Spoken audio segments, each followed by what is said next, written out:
Bismillahirrahmanirrahim. Assalamualaikum warahmatullahi wabarakatuh. Alhamdulillahirabbil alamin. Wassalatu wassalamu ala asrafil anbiya wal mursalin wa ala alihi wa ashabihi rasulillahi ajma'in, amma ba'du. Pertama sekali yang kami hormati teman-teman dan pemirsa channel Yubiwertu yang hadir pada siang kali ini.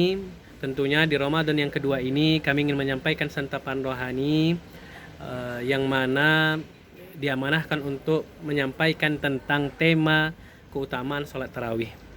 Baiklah pemirsa, alhamdulillah di hari kedua ini tidak terasa kita sudah menjalankan ibadah puasa. Habis itu juga kita sudah melaksanakan sholat tarawih yang kedua. Dan malam ini nantinya kita akan melaksanakan Ramadan yang ketiga.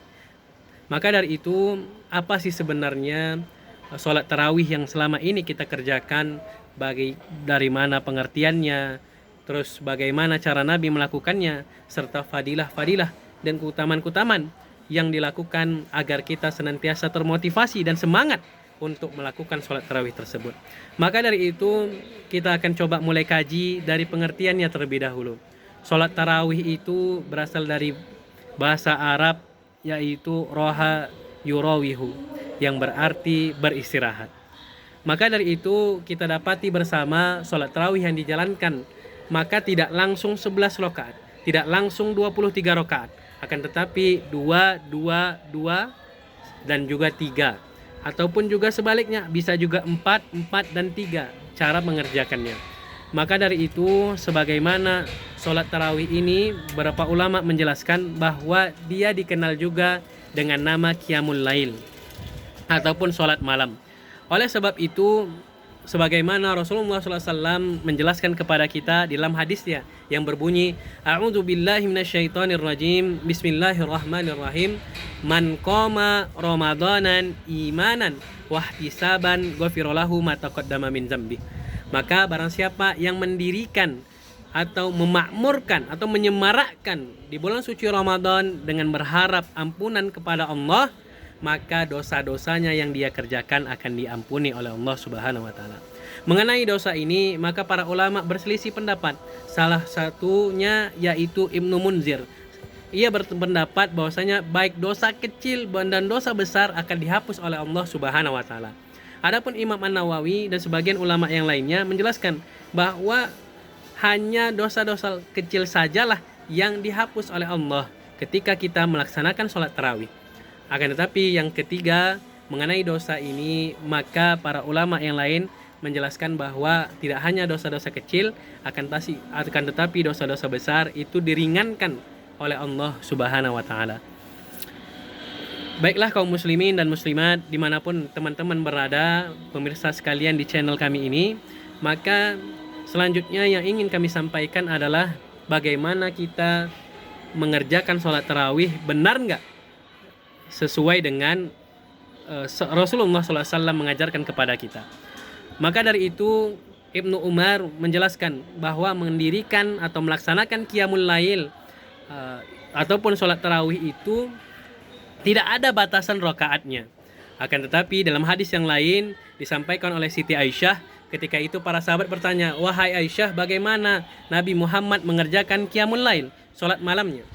Maka Siti Aisyah Ummul Mukminin beliau menjelaskan, janganlah kalian tanyakan berapa lamanya beliau melakukannya, dan janganlah kalian menanyakan bagaimana beliau membacakan Al-Quran itu secara khusyuk. Maka dari itu disampaikan Nabi itu mengerjakannya 4, 4 dan 3. Jadi itulah jumlahnya menjadi 11. Maka dari itu inilah dia Nabi Muhammad mengerjakan Qiyamul Lail. Suatu ketika ada para sahabat yang ingin mengikuti Nabi mengerjakan sholat sunnah Qiyamul Lail. Ketika itu dirasa mereka masih sanggup. Ketika Nabi membacakan surah Al-Baqarah sampai 100 ayat, mereka pikir Nabi akan ruku. Ternyata beliau habiskan sampai dengan 286 ayat. Sampai dengan habisnya surah Al-Baqarah. Mereka pikir akan ruku, akan tetapi ternyata sudah Al-Baqarah sudah selesai, beliau lanjut Ali Imran dan An-Nisa. Sampai 5 juz beliau bacakan 1 rakaat itu. Coba bayangkan saat ini kita diimami ketika sholat tarawih yang dilakukan oleh teman-teman atau imam di masjid kita, maka pastilah kita akan mengeluhkan lutut kita. Kita akan gemetaran, kita akan tidak dapat melakukan suatu perbaikan dan juga tidak khusyuk untuk mengerjakan sholat tarawih. Saking lamanya. Maka para sahabat yang ikut pada hari itu, keesokan harinya tidak lagi membersamai Nabi untuk mengerjakan sholat malam. Karena saking lamanya dan saking khusyuknya beliau membacakan. Maka wajar, kata Siti Aisyah, kenapa Nabi itu ketika qiyamul lail, maka aku dapati beliau itu sampai bengkak kakinya. Kenapa? Karena bacaannya luar biasa lamanya. Sampai-sampai Siti Aisyah pun bertanya, "Wahai Rasulullah, kenapa engkau melakukan yang demikian? Padahal engkau dijamin menjadi orang yang maksum, terbebas dari dosa, dan dijamin masuk surga." Tetapi Rasulullah mengatakan kepada kita apa? Sampai hadis itu tersangat fenomenal sekali. Apa kata Rasulullah? Beliau katakan, "Afala abdan syakur." Apakah aku tidak boleh menjadi hamba yang bersyukur atas nikmat yang telah Allah berikan kepadaku? Maka dari itu inilah dia poinnya, sholat tarawih itu 11 rakaat. Habis itu juga lagi ditambah dengan hadis yang lainnya disampaikan oleh Ibnu Abbas, merupakan paman Nabi, Abdullah bin Abbas. Beliau menyampaikan bahwa Nabi itu di rumah Ummul Mukminin yang lain mengerjakan qiyamul lail 2 sampai 10, 1 witir. Jadi 11 rakaat. Maka inilah dia 11 rakaat yang dijalankan oleh umat muslim ketika melaksanakan sholat tarawih.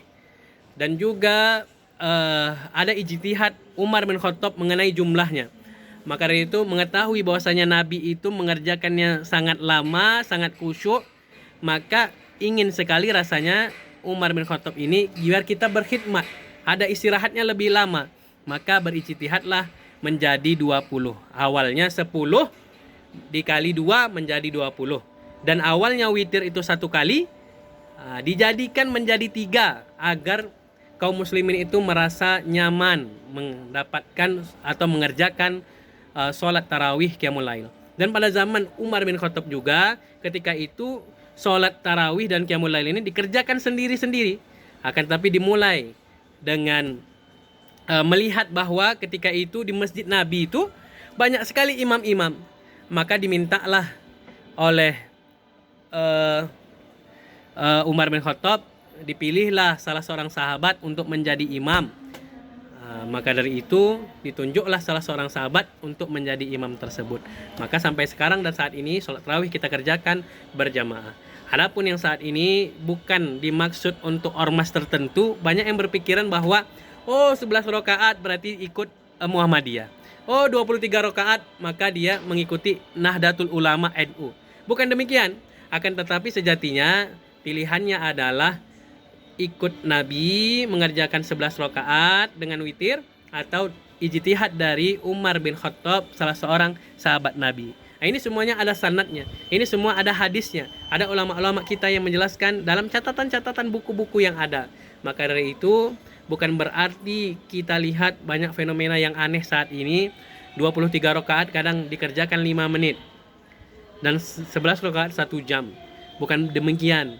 Tetapi sejatinya kita berharap oknum-oknum ini sadar bahwa sholat tarawih bukanlah berlomba-lomba siapa cepat dan dahulu selesai mengerjakannya. Akan tetapi sampai mana kita berikhtiar dan menghambakan diri kepada Allah dengan mengerjakan sholat tarawih tadi.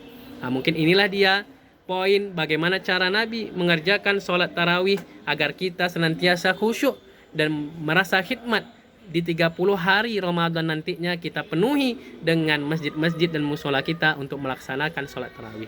Dan terakhir yang ketiga adalah mengenai fadilah atau keutamaan mengerjakan sholat tarawih. Maka dari itu yang pertama tak lain dan tidak bukan, yaitu dihapusnya dosa-dosa dan tercegah dari maksiat. Siapa yang mengatakan ini? Ini disampaikan oleh Salman Al-Farisi, salah seorang sahabat Nabi. Beliau menjelaskan bahwa Nabi tak kala itu bersabda, dan aku mendengar bahwasanya orang-orang yang mengerjakan sholat tarawih ataupun sholat malam, dosa-dosanya akan diampuni oleh Allah. Dan juga dia akan dijauhkan dari perbuatan maksiat dan dosa. Ini poin pertama. Adapun yang kedua, maka dia mendapatkan surga tanpa dihisab.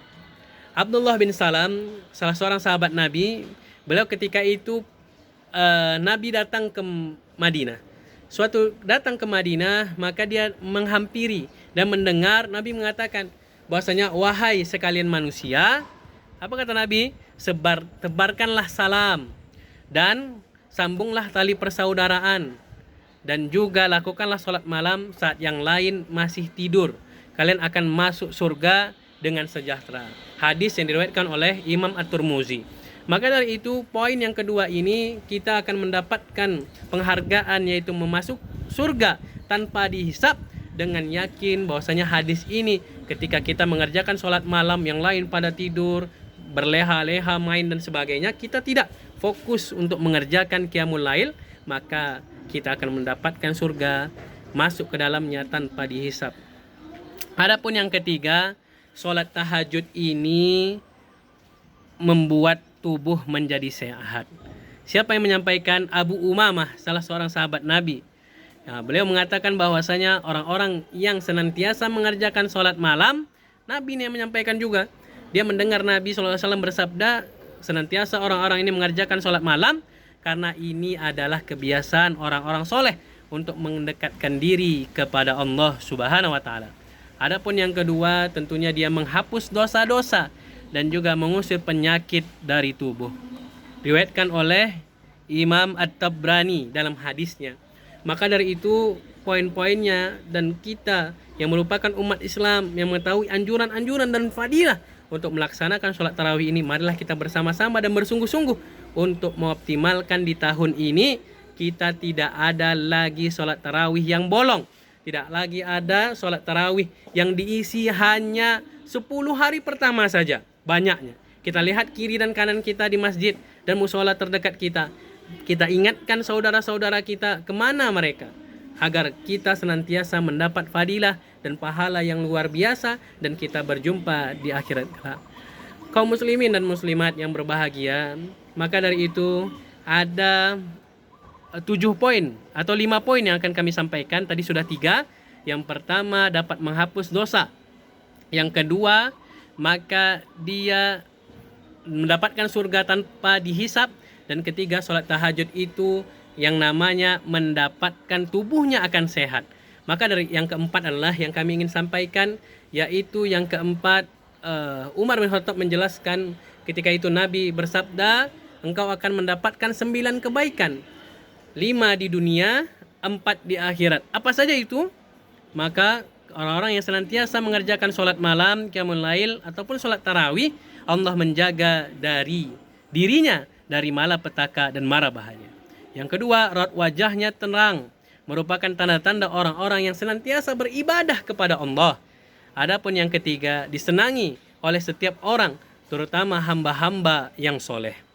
Dan adapun yang keempat, dari mulutnya perkataan hikmah yang disenangi oleh pendengarnya. Dan yang kelima, diberikannya karunia kedalaman ilmu yang bermanfaat bagi dirinya dan lingkungannya. Inilah 5 poin yang mana dirasa ketika kita mengerjakan sholat malam, inilah 5 faedah di dunia yang akan kita dapatkan. Dan 4-nya, apa kata lanjutan hadis ini? Maka orang-orang yang senantiasa sholat tarawih bermandikan cahaya ketika di akhirat. Habis itu dimudahkan dalam perhitungan amal dan melewati Siratul Muntaha dengan secepat kilat, serta memperoleh buku catatan dari sebelah kanan pertanda ia penghuni surga.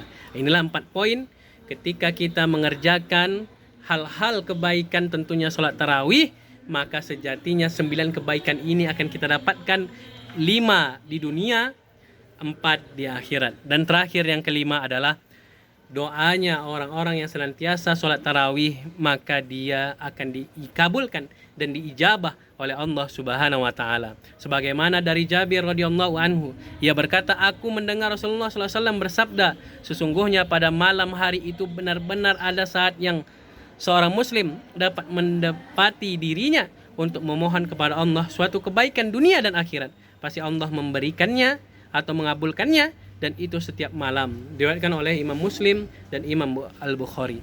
Imam Muslim dan Imam Ahmad. Maka dari itu marilah kita senantiasa menjaga keluarga kita, masyarakat kita, lingkungan kita, dan mengajak saudara-saudara kita agar senantiasa untuk dapat menjalankan ibadah sholat tarawih ini.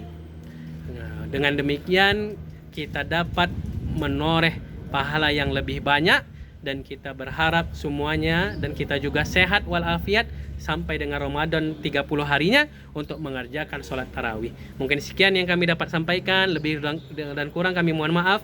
Wabillahi taufiq wal hidayah. Wassalamualaikum warahmatullahi wabarakatuh.